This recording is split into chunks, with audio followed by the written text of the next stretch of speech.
Those are the fast people, i.e. my running team.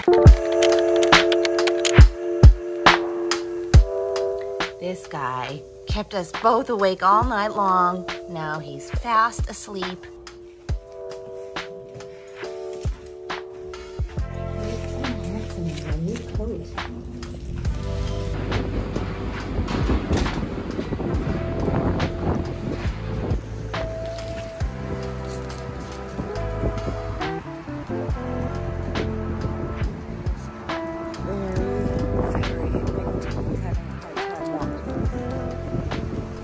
I think I will have some organic peanut butter today with my breakfast toast. Meal planner calls for pear toast today. I started this 30-day challenge about a month and a half after running my 5th marathon. I think there's a common misconception that long-distance runners are also fast runners. After completing 5 marathons and dozens of half marathons, I definitely consider myself a long-distance runner. But I am by no means a fast runner. My best marathon time is about 4 hours and 17 minutes, which translates to roughly a 9:40 mile pace for the length of 26 miles. My best half marathon time is about 1 hour and 58 minutes, which translates to about a 9-minute mile pace for the length of 13 miles. Neither of those is terribly slow, but neither of those is considered especially fast. It's already 6:13. Yeah, we gotta get going. So, where are we going? We're going to Waterfall Glen, Which is a forest preserve here in Chicago. Favorite running spot. 9-mile loop, almost 9.5-mile loop. Rolling hills. And it is not a pretty morning, is it? It's like 30 miles per hour wind. Yeah, ooh. Wind is howling, my friends. I don't know, man. Did not sleep well. Rudy was up and about all night long. Look at him. He's eating. He's happily eating breakfast. I don't remember the last time Rudy was eating breakfast, so I'm so happy.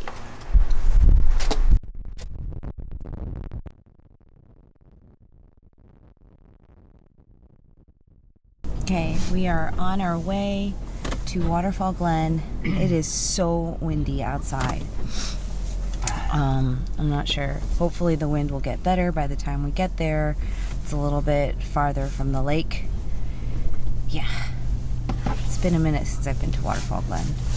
Oh my goodness, it's so windy. My last marathon, I ran in nearly 6 hours.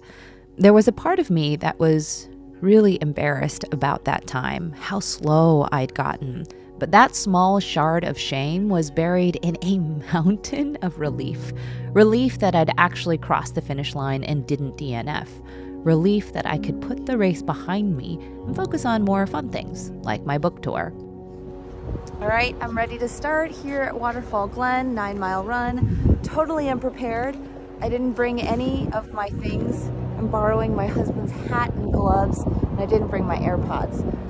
It's also windy as fuck. It's super ugly. But we're gonna do this and we're gonna feel great afterwards. Those are the fast people, i.e. my running team. As many of you now know, I started running in 2013 in order to lose weight. That's it. It was purely a function of burning calories in the cheapest way possible. It didn't involve videos, fancy equipment, a gym membership. It just involved commitment, time, and discomfort.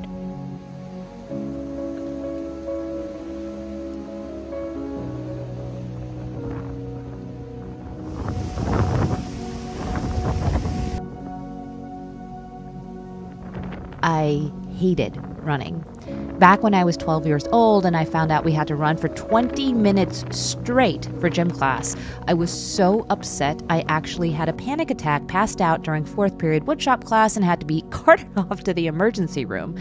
I got out of running that afternoon, but sadly the 20-minute running thing reappeared 2 days later, and I didn't faint that time.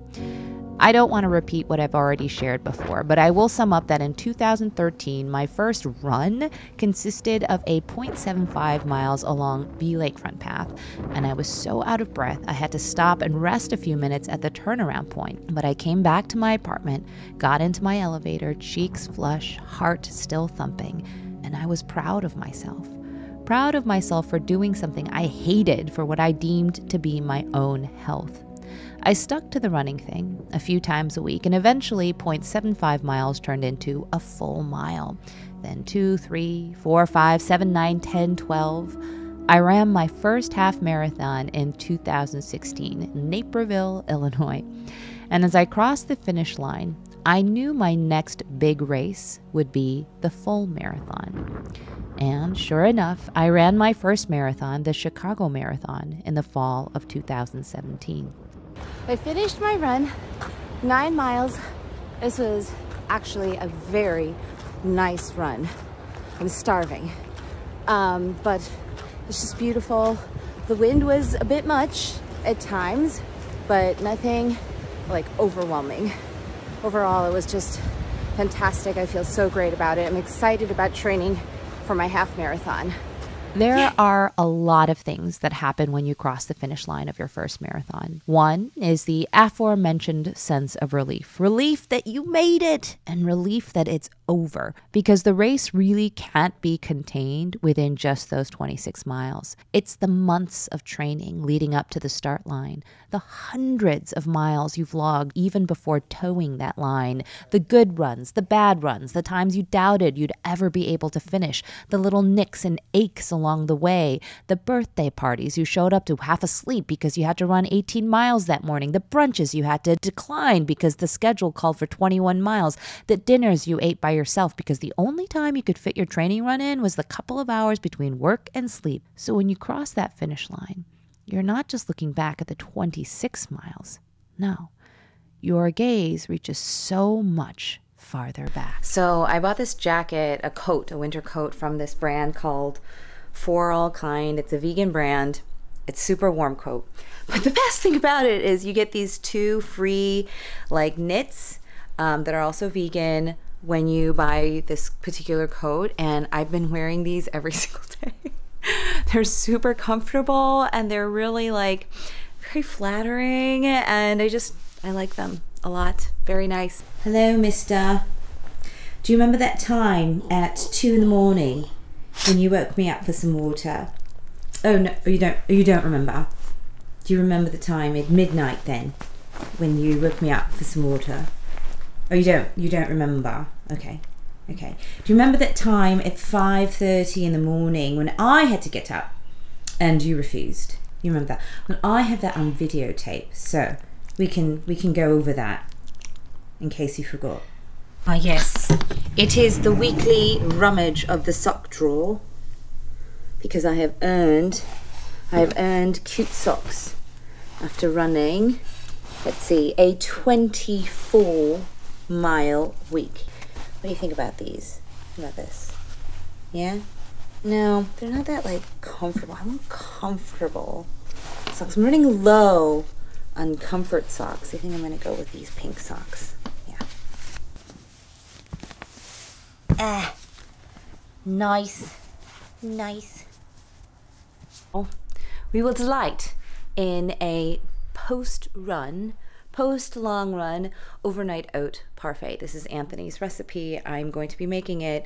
It's going to be amazing, hopefully, because it was really good when Anthony made it. So I asked my husband to make me this amazing overnight oats, and he's literally spent the last 5 minutes initiating a massive CYA campaign. Oh, the milk isn't the same. Oh, this isn't the same. So I can't guarantee that it'll taste as good. The second thing that happens when you cross that finish line is that you immediately, silently, automatically become a member of a club, one that is bound together by a series of shared struggles and triumphs. On marathon morning, we come to that start line as totally different people, different bodies, different goals, different paces, different training programs, different running shoes, different colors, different ages, different politics, different diets, different jobs, different families, different religions, But the moment we cross that finish line, we are all finishers. Okay, I believe I'm ready to go. Hope you're filming.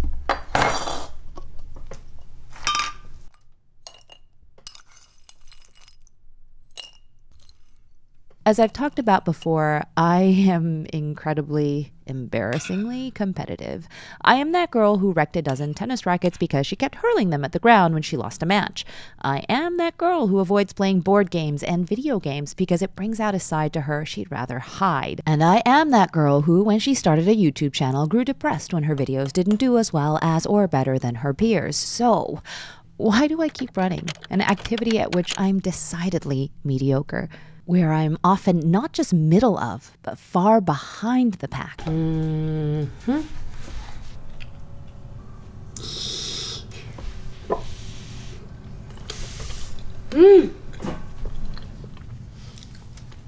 Delicious.